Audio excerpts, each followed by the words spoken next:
Transit service, moving forward. Good morning, Wilmington. Good morning, Wilmington. I say good morning, Wilmington. Wake up, y'all. Come on, have a great day. Good morning, Wilmington. What's going on? It's your main man, Big Ive, the talk of the town, Mr. DETV. Here with my brother from another mother. Radio Shack is in the building. What's up, bro? All right, what's going on, man? You know what's going on. The Plaza. Good morning, Wilmington. That's it. And you know what today is, man? Today is National DETV Entrepreneur Day. That's a day. That's a day. Woo! I like it. Yeah, because a lot of people that we have in the Plaza today are entrepreneurs, right? Including yourself. Including myself, definitely. Coming from corporate to be entrepreneurs is a huge, huge feat because some people get scared. So I would love to, if this just opens up as a conversation as well as an interview with the people that we got going on. Definitely. So, really quick. Go ahead. Right? So you heard me throw the woo out there already because I'm not talking about the Wu-Tang. Right. We got my man JoeWoo in the building. Okay. Who is JoeWoo? Why don't you tell the people who JoeWoo is? All right. Joseph F. Woo Rychalsky. I say it right? You got it. There you go. Or better known as JoeWoo. Woo! The world's all-in coach. Now, he has a proven track record of entrepreneurship and is the founder of JoeWoo.com and the co-founder of AllInMortgage.com. JoeWoo's entrepreneurial journey started at the tender age of 6 when he set up a mobile lemonade stand in his red Flyer wagon pull, John. Welcome, Joe. Right. What is up, guys? Thanks for having me. I appreciate it. Thanks Glad for coming, to be here. man. All right. Yeah, man. So let's get right to it, right? Because you did mention I'm an entrepreneur as well, right? Right. And your journey goes all the way back to 6 years old. Yes. There are actually some people who know right away that they're going to be a business owner. They're going to have their own business, right? When did that start to ring bells in your mind? I mean, obviously at 6. At 3, you're already- at 3 years old. I mean, he had to plan it out, You're right? going to get younger than 6, but I was doing it at 6. So I had the lemonade stand at 6 years of age, and then I got my working papers at age 13. I worked at a retirement home. I had a paper route in Chicago. So I was always working. And I guess where I really saw I was an entrepreneur was always creating things, like creating a lemonade stand, a paper route, trying to figure out how do I get these papers delivered to people better. Right. And then just following suit of my dad. My dad always took me to his office, and I saw how he worked and how he handled things, and I just fell in love with being in business and an entrepreneur. So that's how it started. Yeah. You got to see it first. Yes. yeah, you have to, Got to visualize. You got to see someone doing it. Right. So, like, even with that, Shaq, when you became an entrepreneur, what was that like for you when you decided? Oh, it was scary, right? So I did 20 years in corporate America as an accountant, and at one point I just realized that it was no longer the path for me. Okay. Right? I saw my own value. And listen, the one thing I do have to say that I say when I speak to students at the College of Business, when I speak to big brothers, big sisters, is entrepreneurship isn't for everyone. Right. But everybody wants it. But everyone wants it until they see what goes on day to day behind the scenes and take out the social media. It's not all glitz and glamour. Right. Right. And for me, it was the decision that I made that I said I needed to leave corporate America and venture out on my own. Now, did I have it all planned out? Do we all? Do any of us have it planned out? And that's hard because the nature of business, it shifts. Yeah. Did you have it planned out? No, not at all. Not at all. I mean, I'm throwing darts at a board blindfold, so that's how it was. I just knew I wanted to do something and get in to be an entrepreneur and be my own boss, basically. After every couple years in corporate, I was getting displaced or the business was selling and it was the credit card world. Then it was financials, and it was nonprofit. So I'm like, I want to be my own boss. I want to have control of my own destiny, basically, and that's it. So tell us about All-in-One Mortgage. Is that the first one that started? So that's really the first one. So my JoeWoo business kind of came up the rear. I've always had that, but the All-in Mortgage is really the first business I helped build by myself. We have a co-founder as well, business partner, but we were in the mortgage business a couple of years and felt we could do things so much better, really serve the people, really help people as best as possible, not screw people over, just have the great communication, the social presence, and help educate people and help educate everybody, because I felt like in the mortgage business, people are like, what is this? I'm getting into a mortgage. I've got all this money. What's my rate? And there were so many questions. So I just felt we had to really educate. So we started that, and we didn't have it planned out. I mean, we just said, let's go with it. Let's see where it goes. And I came from a line of being a perfectionist. I always wanted to script things out. Yeah. And finally, I flipped it and said, you just got to do it. You got to, no matter what, with the fear and everything, you just got to get out there and do it, push yourself. And at some point, you have the vision, you'll see it work out and get there. Nice. That's how it was. So where does the wrestling aspect come in? The JoeWoo. Where does that? I mean, you have to tell the people, because Right. I mean, ever since I can't stop saying it. I know, you've been saying it all morning. It's very great. catchy. So please explain how JoeWoo originated. I appreciate it. That's a great question. And a lot of people ask me that. So like, where did you get JoeWoo? How does this make sense? It doesn't make sense. So back when I was in corporate America, things were struggling in 2007, 2008. The financial markets were collapsing. The housing market collapsed. So it was like a financial services firm. And everybody was panicking. We had mass layoffs. And I was cool, calm, and collective. And my boss just kept saying, you're the first one in, last one out. Your attitude is unflappable. You're even keel. You're not getting upset. You're running circles around some directors. What are you doing? And he goes, you're like this Joe Cool guy. But he's like, there's Joe Cool. I can't call you that. So the next meeting we had, I can't figure this out. He's like, you're Joe Cool, but he's like, you got this woo about you. And just like that, he went woo. And he's like, JoeWoo, and that's it. And that's how it stuck. So it's really cool. That's JoeWoo. it. That's it. Joe, what you do? JoeWoo. It could threw be him Joe off. Wu-Tang if you hang out with me. That's Long it. enough. Or get into wrestling. Oh, Ric Flair, there. go, Woo. Yeah. Woo. There you go. There you go.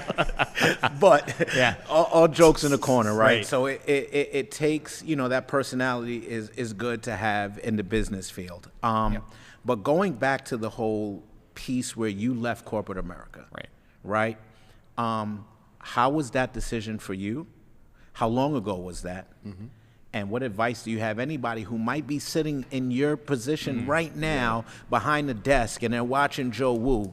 What will you tell Wait a them? minute, what, Joe who? Woo! Right. I got to take it low. I know Tim doesn't like when I get too loud. That's how we got a lot of energy. Yeah. So the decision was in about 2015. So I was working for a corporate giant, and they had started to lay off people. A merger didn't work, and I was there a year and a half, like, hey, we're letting all of you guys go.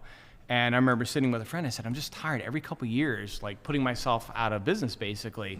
I want to be my own boss. So the friend said, hey, why don't you get into the mortgage business? I'm like, mortgage business? What's really that? What do I do? And he's like, you could be your own boss, do your own thing. He's like, I love the content you put out there, so just go do your thing. And that's how it started. So I got into it. I learned for a couple of years, and then, like I said, back in 2018, 2019, started thinking, I just want to be my own boss. I just want to do this. I know I can do it better. I can do it great. Right. And when COVID hit, it's like, that's when the switch flipped, basically. I said, I want to go do it. Right. And you have to go all in. And that's why I call myself the all-in coach, because that's been my whole philosophy with life. Back to the lemonade stand in the wagon. I went all in. I was filling the lemonade up. I was up at 6 in the morning, 7 in the morning for the kids out there playing hockey, and wheeled up the lemonade. And I kept going, and I kept working hard. So you have to just go on. That's the biggest thing. I see so many entrepreneurs, they'll start and half-ass it. They'll go, I'll put a couple pieces of content out. Why is it not working? It's not working. I'm not getting any engagement. I've been doing video for 10 years. It took me about a good year to get people to know who I was and actually start engaging in my videos. So really, if you're going to get into any kind of business as an entrepreneur, you have to go all in. You can't half-ass it. You can't just do it as like a hobby. It has to be serious. And know that you're going to fall flat on your rear end all the time. You're going to get hit. You're going to get knocked down every single day. I mean, even coming here this morning, my car light goes on. It's like, hey, you have a problem. There's something going on with your engine. And I'm like, I got to get here, though. I'm going to figure it out. And that's my mindset now is, no matter what, if I have to walk from wherever I'm at, it's going to happen. So go all in. That's all in. That's the big thing. That's the biggest thing. And let me ask you, with that all-in mentality comes a lot of training. Yes. Right? Comes a lot of training. And did that training have anything to do that you received with, like, walking on coals? That is part of it, yes. So I was back in 2005, 2006, I was having some financial challenges, and I really wanted to grow and learn. So I went to a Tony Robbins event and started walking on fire, and I fell in love with it because it was so empowering, and I felt like if I could walk on fire, I could really do anything. And so I actually went for training, and now I actually help thousands of people walk over hot coals and just see them have these amazing experiences. So, and that's part of the entrepreneurship. I'm giving back. I'm serving people. I'm helping them grow, helping them get past all the crap that they've been through, like me. And it's just a wonderful thing. So how do you go from training to teaching now how to walk on coals? You know, you're there as a student, right? And now you have some rough feet. Yeah, true. You got to be tough. I don't like pedicures, but my wife's like, hey, get the pedicures, your feet will look good. So, but the biggest thing for training is it just, again, goes back to that mindset. You have to really know you want to do it, and I fell in love with it, and I just wanted to help people. So the training really involves preparing for a great event for people, making it safe, and really ensuring that it's not about you, because I see so many entrepreneurs are like, oh, look at me, I got this great show, I got this wonderful thing, I'm the guru, I got the headset on and I'm walking around. But you got to really say, how can I help you? How can I serve you? What are the problems you're having? How can we solve those for you? Right. And when you do that, and then you put the metaphor of walking on the fire, because everybody has fires no matter what it is, but it's really not about that hot fire. It's about what's past there. How can you get past all that BS and all that crap to get to the other side and have that wonderful success? And when you do that, it's such an amazing experience. It's a beautiful thing. Yeah. Would you walk on coals? I can't. I got to get you to do it. You have to now. Do it. Yeah, I would do it. I would do it, because I think there's definitely life transforming after that. So I thought this was all metaphorical. Like, I didn't realize you were actually talking about walking on coals. It is. When is the next time you guys doing it? 'Cause I would love to do it and film and bring the film crew. So we have November 16th. So we're doing it for that's realtors. fast. Yeah, that's soon. Like, we're doing them. them. Smell like barbecue. If your feet is on that fire, it's, brother. It's amazing. Yeah. Yeah. Sorry. Love it. I love like it. a barbecue out here, man. You don't want your feet on that fire. We're gonna have food, so there you go. We might even bring a barbecue now that you mentioned it. I love it. So, but we do them periodically, a couple times a year. I have a Ignite Foundation as well that I help serve people, and we give back to people and help victims that have had serious things too. So that's a big part of it, and that's where a lot of that comes from too. So Okay. So November 18th. November 16th. November yes. 16th. Yep. It's a Thursday night. Yep. Down in Middletown, we're doing that.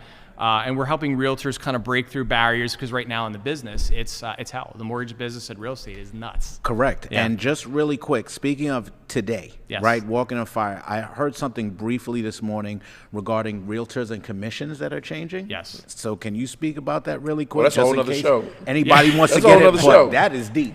What is it? You got a minute. You got a minute on come on, that. let me hear it. I don't know all the details, but I know that there's a shift with the buyer's agents where they're not wanting to have them get the commissions on the loan. So, because realtors on buyer and seller side get a commission for each loan, so, or each transaction basically. So that's being toyed around with going away. So that's gonna upset the industry. But again, you got to have that right mindset to deal with that. Yeah. So everything that you have going on, right? Right. It all ties back to serving. Yes. Right. And especially like when you're a realtor, a lot of realtors look at other realtors as competition. Right. Right. So you're having an event that to get these realtors in the right. Wow. That's. And you said it best. It's really about serving, and that's kind of the core of my why. Once you have that, you have your why. I know it's part of my family, helping create that generational wealth, but it's also about serving and leaving a dent in the universe. How do I help somebody? Yeah. And even if it's something like a smile, put on a smile on somebody's face, or I'm just walking by and I see somebody struggling and pick up the bag, or they drop something, I'm the guy that's going to run and help them out, pick up whatever they dropped, and hope they have a great day. And that's the main thing. Wow. That's not the core of your why. That's the core of your woo. That's it. The woo. I like that. The woo. I got you, that. man. Don't worry. I'm like writing it. that up. I'll put that in my invoice. There you go. But seriously, Here's the credit card. this was amazing. I don't know what I don't do. Woo. Woo! Listen, at the end of the day, like you said, it's back to service, right? It's back to the community. Some people might look at this as just entrepreneurship, but what you're really doing is giving back and helping people to find their own journey and their path. So we thank you for that. We appreciate you having it on the plaza. And give him his 30 seconds. Let him do it. Go ahead. All right. So that's your camera right there. All right. Get your woo on. Tell everybody what you want them to know about woo. That's it. So it's JoeWoo. So I appreciate the opportunity and time on here today. It's been great. So we have a Firewalk event coming up on November 16th. My JoeWoo business, I'm actually starting to speak internationally, which is great. It will be virtual, but I'm actually speaking to New Era University in the Philippines. Nice. I think 1,000 students about mindset, mortgages, and things like that. We've got Firewalks coming up, and I'll be launching in the next year, in 2024, the JoeWoo, the 365 mindset shift to help people get a better mindset. So I'm excited about everything that's going on. Get your woo on. That's it. Get your You- woo you on. done gave him a whole I'm brand gonna. name. We can run with this all day. I all love this. day. I know. I'm sitting Yeah, here like, man. man, we got to talk Get your after the Yeah, show. I got you. Branding is what we do. Get Yeah. your woo on. It's awesome. Yeah, man. So now we're gonna go from the woo Right, to fitness. to fitness to Yeah. keep that energy going. All right. So we appreciate you, Joe, stopping Thank by. you, Yeah, Joe. thank you, Appreciate it. guys. Come back in 2024 with that 365 mindset so we can get Absolutely. you back on Yeah, here. I would love to hear it. We want to Absolutely. continue to keep our watchers knowing what you have going. There we Thank go. There you go. Appreciate And this. next up on Good Morning Wilmington, Coach Sierra. Oh, man, for a quick break. Look, check this out. Coach Sierra, you ready over there? Let's go. Hit him with the fitness minute.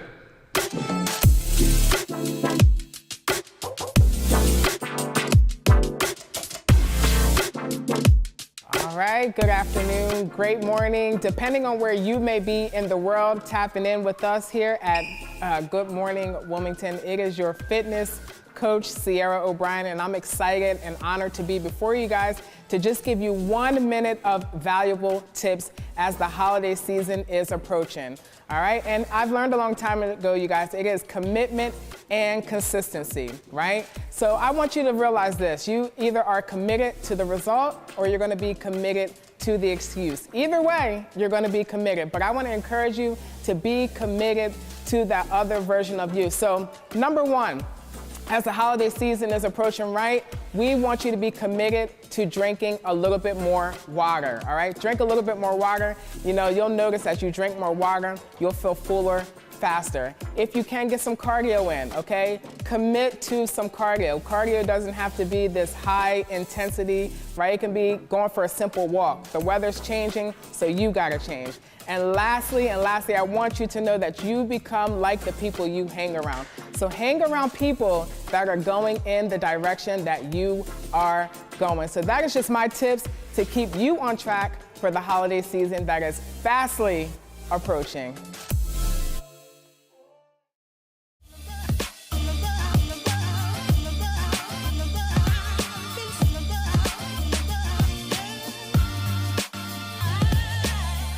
Welcome back to Good Morning Wilmington. Our next guest threw me off. That boy came back with authority. Exactly, but Welcome that's back. the energy that we Wake your have ass right up. here. I mean, we are experiencing right now. Wake your ass up. Wake your ass up, Wilmington. I'm sorry, we just had to say it. You know, one thing had about to get this it out of her show, one thing system. about this show, there's so many things that go on behind the scenes because we bring in such good people, right? And we have another great person coming up right now. Another superhero. Another superhero. Mama Sita. Does anybody, you remember that song? I remember that song. That song was a So classic. glad to meet ya. There you go. Yo, You you hear know her who she singing in the remind me of? background. Lisa. That's Lisa, no, exactly- but even better, we have Miss Sita Sita. Lewis, In the building. the CEO and owner of Miracle Buttercream. Welcome. Hey, Wilmington's own. There you go. Wilmington's Let's own. add that. That's huge. So I'm like, I feel home right now. Well, you home. You should. Thank And you the for having plaza me. is always home to you, by the way. Yeah. Absolutely. Yeah. Well, you don't tell me that twice. All right. Okay? Can 'Cause someone get I'll be her a here key, tomorrow. please? Yeah. Right. She don't have a. Please. She don't have a Hello. show and everything. Because you know TV is my background. I'm gonna use this Oh, studio. we know. That's it. Oh Yes. yeah, honey. Let's talk about that because I would Yes. love to hear. I would love to hear more about your background and how I brought you up to Miracle Butter. Yeah, All so, right. so Miracle Buttercream is the name, but I grew up in Wilmington. I graduated from Friends, Wilmington Friends. Okay. Okay, and then went straight to Georgetown University. Did you? Yep. And I was there during some of the cool basketball. AI. AI was after me. Okay. I'm a little older than I Okay. look, thanks to that Miracle Buttercream. There you go. Okay? Shameless plug. Let's Plug go. it. Shameless. And then I went straight into television. Okay. I started working at BET. I was there for 14 years, producing shows like Teen Summit, BET News, Heart and Soul. I became a correspondent on the shows. Did you? Yeah, and so I had a ball. It was like going to an all-black college working for BET. Get outta It was here. fun. You know, that was the beginning stages of BET. So we Right. built BET. Right. Back when it was in D.C. Back when it was in DC, absolutely. And then, you know, the world starts to change. You want to grow and move, and I started working for other networks. But I got my chops at BET, and then I don't know if you guys know Butch Lewis. He's from Delaware. He was the legendary boxing promoter. That's right. That's my dad. Yeah, we know. Right? We know who he is. And yeah. so I grew up in an entrepreneurial household. Okay. That's all I saw. Right. I've never seen my dad with a job outside of working for my grandfather, John Lewis, or working for himself, Right. Butch Lewis. And so, you know, I always had that thing, you know, in me to want to have my own business, but that wasn't like my path. So Okay. I thought. And he passed away. He passed away in 2011, and he was like my everything, my advisor, my counselor, you know, and he knew it. I felt like he knew it all. Right. And right. so without him, I was dealing with a lot of stuff. I was dealing with, you know, settling his estate, Yeah.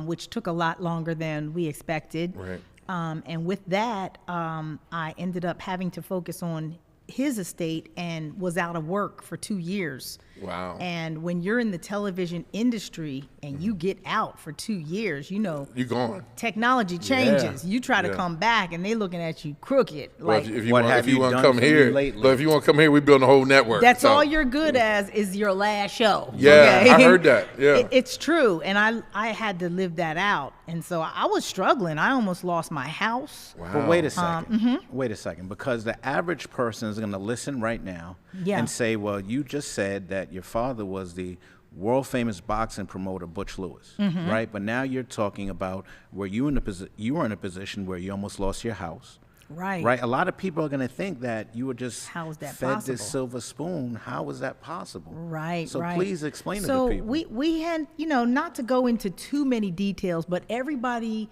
has a cross to bear. Yeah. And I think for me, losing my dad and dealing with estate battles that I could never have prepared myself for. Right, right. I didn't know what to expect.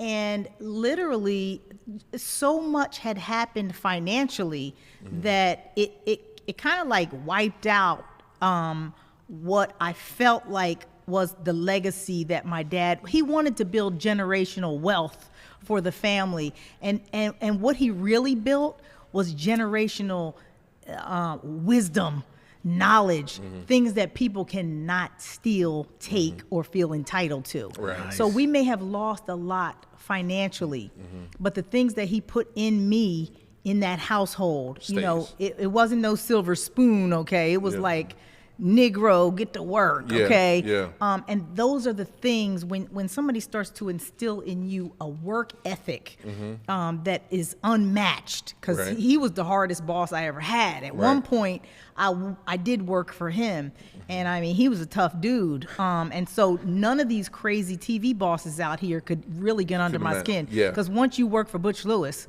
Yeah. that's it. He's Like, like, no, he you're- cursed you- me out just like he cursed the next person out. Right. And you know, the boxing industry was like, it was rough, you know, and so he had to always keep up that rough demeanor, but he really was a teddy bear.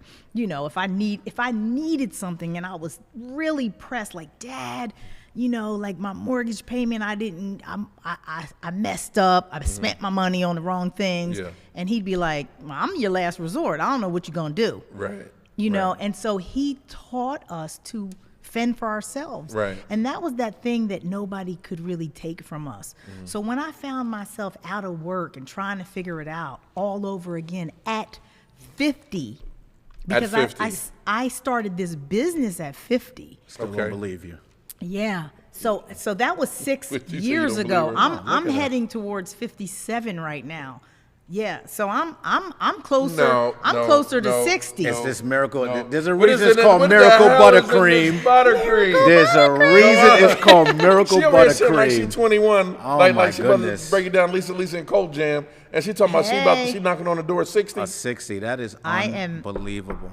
Knocking. Okay, Right. so at 50 years old, you start Miracle Buttercream, right? And here's where Miracle Buttercream was really born. When I couldn't get a job and I was going from this to that, I decided to start working in an element that that made me happy, but it was different money that I was used to making. I was actually teaching culinary in a basement kitchen in Harlem for Harlem Children's Zone. And literally, I walked into the world of service. I was serving kids that were underprivileged. They were disadvantaged. They grew up in the city. Their parents had all kinds of, just issues. Yeah, okay. the hood. You're Life. in the hood. I'm in the Yeah. hood, right? Yeah. And so it was those kids that, and they didn't really know how down I was. When I walked in, they looked at me crooked, like, who she thinks she is? She gonna come in here and tell us something. And I mean, by the time I left that school, I used to have those kids clawing on me, and I'd be like, okay, Avante, get back, okay? You're not supposed to hug me that long. Yeah. But this was the same kid that was like cursing me out. So I let them know, I was raised by a dude from the hood, okay? Right, Butch right. Lewis was from the hood, Yeah. and he didn't let you forget it. Right. And so I loved them for real, and they felt it. Kids can feel when you care about them and you don't. Yeah. So instead of teaching them a culinary lesson that one particular week, I decided I'm going to show you how to make something for this eczema that's tearing y'all's skin up, that's messed, for psoriasis, rosacea. They had everything you can think of was plaguing their skin. Right. And so I used to, when I didn't have the money, I was concocting my own specialty ingredients for my own beauty products. So now here I am sharing that with my class, and instead of a culinary lesson, and then they come back from Christmas break with smooth, clear skin, eczema gone, Wait a psoriasis minute. gone. Hold up. Yeah. Hold up. So you mean to tell me, because we're going to rewind a lot here to Yes. make sure people get the message, because there is a message. So you're born into the Lewis family, right? You're handling your dad's estate, but it's time you walk away from TV. You're away from TV because you're handling the estate. Yes. And now you're being forced to find yourself, Right. And you find it, and you are starting to find yourself at the age of 50. Yeah. Okay, and you're finding yourself outside of the state into another state, and Yep. in Harlem, city in Harlem. In Harlem. Where there's kids, and you're there now being hired as for culinary, not TV. Not TV. I was actually there. We were producing a food show. Okay. So I was there to teach them how to cook healthy. Yeah. In that after school program, and then we filmed it. And we edited it too. We did like about 25 episodes while I was there. We even did a cookbook. I always go above and beyond what they hired me to do. Because they saw the cookbook, they said, whoa, where'd this come from? Oh, well, they're going to want these recipes, so we put it in a cookbook. So I always went all out because I love those kids. And then that's when they said, Miss Sita, you need to turn this cream into a business. And what did you think when they said that? I said, no way. I don't know anything about retail. I almost got nervous at that Right. point. But they now turned around and encouraged me Yeah, to do kids. something that Yeah. was out of my comfort zone. Yeah. And I mean, I did it. We started going from little market to market. They were with me. They call me to this day, and so now they're in their 20s. Right. Yeah. Life starts to move by. Yeah. And this business has become a very viable business. Viable, lucrative business. And that is a common theme that we've seen on today's show, right? Right. Service transitioning into entrepreneurship. Yeah. Right? And you were there cooking for the kids. Now you're cooking up the world's most luxurious, All right, all let's try this. natural Let's try this. skin Let's- moisturizer. That's right. Because you don't use some of the other methods that we might see in some of these other creams. Explain to them why it's Right. such a miracle. Because most of these beauty products, the beauty industry is one of the most lucrative, biggest business, multi-billion-dollar businesses in this country. But they're watering it down with every chemical you can think of. It has to be sustainable for the shelves because it has to have a shelf life to go to Walmart, to go to Target, to go all over Neiman Marcus, Macy's, Bloomingdale's, you name it. So they have to put the chemicals into it. So then people who want, and we're living in a society right now where people want to go back to nature because they know that's what's really good for you. They're tired of being plagued with cancer and all these things that are killing them before their time. So I am a real product snob when it comes to, just like my food, this one is let me see if it's this one. When it comes to, I love the packaging. thank you. That's the old mason jar packaging from back in the day. Yeah, and I listened to my customers. Like this was able to be sustainable. I could ship it to people, and Right. if it starts to melt, because it is all natural and pure, it's not going to escape out of this. Where we at? I want to see some. Yeah. I wanna, So this wanna, one- I used mine this morning, by You the way. did? I did. So, Mrs. Sita Lewis was a part of our fireside chat at the True Access Capital annual meeting. She shared some great insights for the entrepreneurs that were there. I purchased one at that event. Her husband told me once I shaved my head, I could use it, and I've been using it every day now. Like, so you see this glow out here. You Right. glowing. Thank you got you. the glow up. That's that miracle buttercream glow right there. but you better see Miracle Butter. later. I did. I need that. Since So they're 8 months that is that pregnant. glow. And so I did mention to you earlier, even last night, my wife's back was itching out of nowhere. Wasn't sure what it was. And I'm scratching her back, and I said, you know what? Let me put some of this cream on it, and I promise you it'll stop. And you guys can know I me. see some? I It don't say does things just to say everything. it. Yeah, it's How does like it, now what does it come in flavors? It comes in, and I love when people say flavors, because when you smell them, you almost want to eat it. Like, Yeah. it's so good. But Yeah, this I thing don't smell like- recommend that. It's so natural, you can pretty She much. used to be a cook. This thing I got smell see. like whipped Yeah. cream So over natural, here. yeah. It smells good. So that one is called Moroccan Sun. That's one of our top sellers. It's got hints of vanilla, pistachio, amber. It's soft. And like you said, it's for men or women. So children, babies, it's gentle enough. And I don't just do the body butter. The Right. body butter is the signature product that got me started. But I Okay. have deodorant, lip balm. Do you? I need that Yeah, lip balm. I have so many. I have soaps now, and we make everything by hand. Everything. Wow, that's amazing. Yes. Do you? So I'm sorry. I'm over here. I'm and over it's here fine. getting And why going you in. do that? Because if I don't mention this, I'm gonna get in trouble. Okay, By yeah, your we don't- your bestie, right? So we need to talk because on the topic of entrepreneurship, right? And we've talked about this great miracle buttercream and how you've done it all natural. You don't add the water and there's no alcohol and everything else, right? Right. But for these entrepreneurs out here, Yes. let's really quick talk numbers. Because Okay. you talked about starting this at 50 years old, about to foreclose in your home. Yeah. Let's talk about what you're doing numbers-wise, So 2023. when you're an entrepreneur, it's not entrepreneurship is not for everybody. Say it again. Okay. It is for Well. people who are willing to make the sacrifice. It is for people who are willing to put it all out on the line. Because when you don't have money, you want to be an entrepreneur, you have to be resourceful. Right. I was renting out my house, half of my house, to be able to quit my job to do this full time. So I had part of my house as an Airbnb just to be able to stay in my home. And I'm willing to do whatever it takes. I had good credit.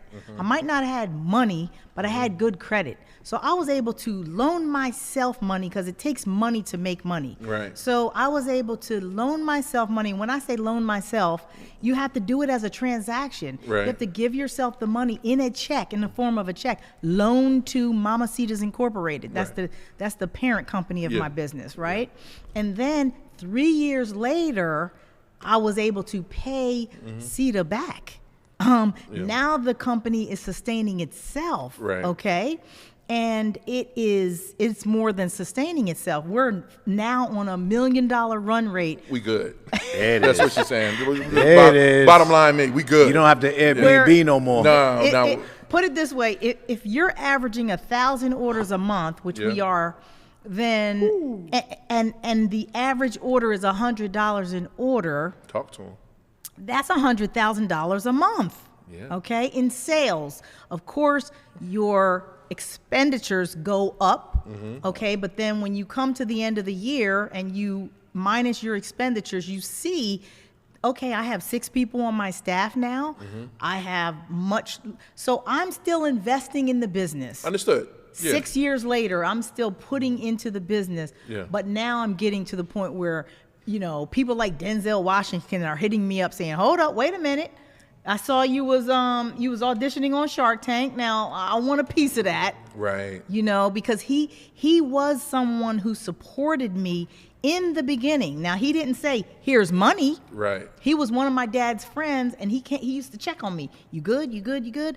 And he heard that I needed a cold press machine. Right. So he said, I'm not going to give you some fish. I'm going to teach you how to fish. Right. I'm going to give you that machine that you want to take the volume of your business up another notch. So that was 3 years in. Sometimes if you build it, they will come. Yeah. So you have to show people how serious you are. Right. Because And they're not then gonna they want to say, okay, Yeah. here. They're not just going to give you, yo, here go 100 grand. They want to see what you can He do. gave me a $26,000 machine that turned out to be at least turn over $2 million worth of products. Talk to 'em. So far. How hard has it been for you to go from working in the business to now working on the business? Because what I'm seeing so far, there's a lot of people that might have a great idea, but the transition into entrepreneurship or the business person and understanding the numbers and understanding how to manage the staff may be too much for them. Was it hard for you? For me, I had to do that in stages. I had to really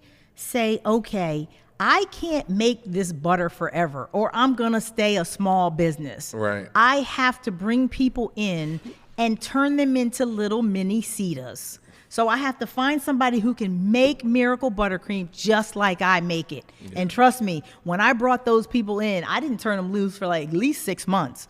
I wanted to see them do what I do for 6 months. And then I'm able to step in my office and start doing things that are going to being able to come here and interview with you while I have 100 orders in my inbox and they are processing them right now while I'm in a different state. Yeah. So you have to learn how to let go of that control so that you can do things that are going to build the business. No, I got you. And that's everything from learning, okay, where do I get my boxes from? Well, they cost 30 cents here, but over here they cost 20 cents. I'm always still going to be looking for the best deals so that my bottom line is going to come out in my favor. What's that called? Due diligence, right? Yes. Do your diligence and drink water. And drink water. So, and don't add the water to your buttercream. So this stuff's good. You see my hands? No, it smells amazing over here, by the way. You mentioned earlier when you were talking, you said you always go above and beyond. Yes. Right? So obviously you set a standard for yourself. Please talk to these entrepreneurs out here. Right. And explain to them the importance of not just I being was enough. raised by the best entrepreneur that was ever born, okay? When I tell you, my father did not have a college degree. He wasn't raised by his father. He was raised by his grandmother, who I was named after. But he taught me that the work ethic is the most important thing to being able to create and sustain and build a business. Mm-hmm. He taught us how to wake up and work overtime. He was always the first one in the door and the last one to go home. And when I used to work for him, I would come to work and we were supposed to be there at 9 o'clock in the morning. So if I got there at 9 o'clock in the morning, he would tell me that I was late. And I mean, he wouldn't say it in a nice way. He would say it like, you're late, and I got a problem with that. And I said, well, what do you mean? The end time is 9 o'clock. Right. And he said, well, you didn't leave no room for error here. And I was like, oh my gosh, how do you know? I might have left my house at 5 o'clock in the morning to get here. And we're talking about New York traffic and all that. He didn't care. You should be able to get to work by at least 8:30 to get yourself set up and get things in order before it's time to work. So just those little small things, because he literally became an entrepreneur. Like, he met Joe Frazier and then became friends with Joe Frazier, and that was probably in 74 maybe. Right. And then by 78 he was co-promoting the Thriller in Manila. Who does that in their 30s? I haven't achieved what he achieved to date in my 30s. So I had somebody who taught me the words were prepare for war in times of peace. Right now, I get 1,000 orders a month, but I got 3,000 orders on my shelf, okay? Because if I come on this show and I get a whole lot of orders that come in, or whatever it is, be ready. Be ready. Be ready. There it is. Because when something hits, you got it. So my staff will say, well, we got 500 jars of Miracle Buttercream. We're good. Don't tell me when we're good. I tell you when we're good. Keep making it. Yeah. Keep making it. I say, this is like Noah's Ark right here. Yeah. And really, the reason why it's called miracle buttercream is because my life is nothing short of a miracle, and only God creates miracles. Yeah. That's the only place where miracles come from. It means that it doesn't make any sense. Right. You know, it doesn't make any sense that I was able to put together my own personal concoction, put it in a jar, and a few years later, I'm able to not just pay my bills, but help my family pay their bills. And help other families. And that's not the end of it. Yeah, we're just starting. Good. We're just starting because my father built a legacy that's going to leave generational wealth. Right. Now, if people have lost money left and right throughout their whole life, but what they can't lose is what's put in you to make that money in the first place. Right. So all that goes back to my true, honest faith in God, because I can legitimately tell you that God is a provider because I'm proof that he provided for me. There you go. There you go. And someone, again, not at any age, right? Because Sita and I, Mama Sita and I talked outside before we got on the show. And one of the questions I asked her is, what do you want people to take away? And she's like, there's never too late. It's never too late. You can do it right now. And that never too late means I found myself at 35, right? Thinking the life was over and didn't know what to do. And people like right now, 40, 50, 60, 80 years old, going back to school, getting their degree, going back to school, want to start a business. Right. You know, and you work with what you have. Yeah. Okay. And I had my house and it was on the brink of being gone. But honey, I fixed it up so nice and put it on Airbnb. It didn't even have a kitchen in the space that I was renting. And I rented that for 8 years for $2,000 a month. So that was paying almost my whole mortgage. Right. No. While I was able to leave the job and focus on Miracle Buttercream. Love it. You know, you got to think of things that can put you, Robert Townsend once told me, and he's a good friend of mine too, the producer and filmmaker Robert Townsend. Yeah. He said, your passion is that thing you do at night that you ain't getting paid for.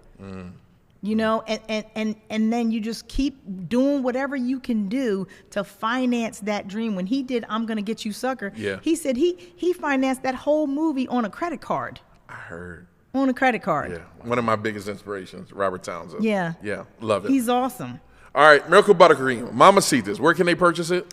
MiracleButtercream.com. All right.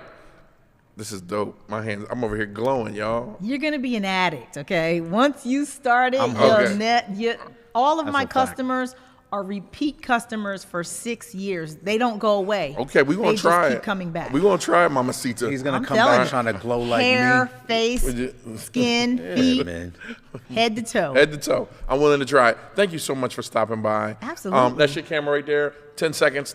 Go ahead. Miracle Buttercream is what you want if you want to see that youthful, beautiful skincare glow.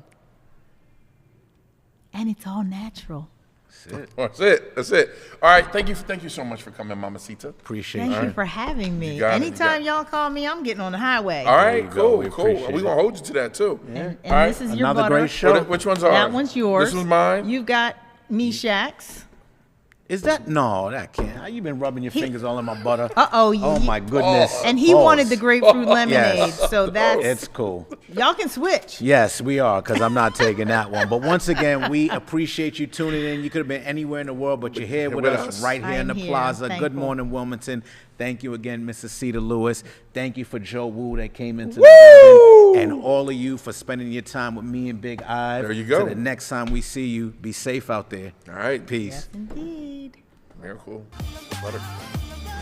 Give me mine.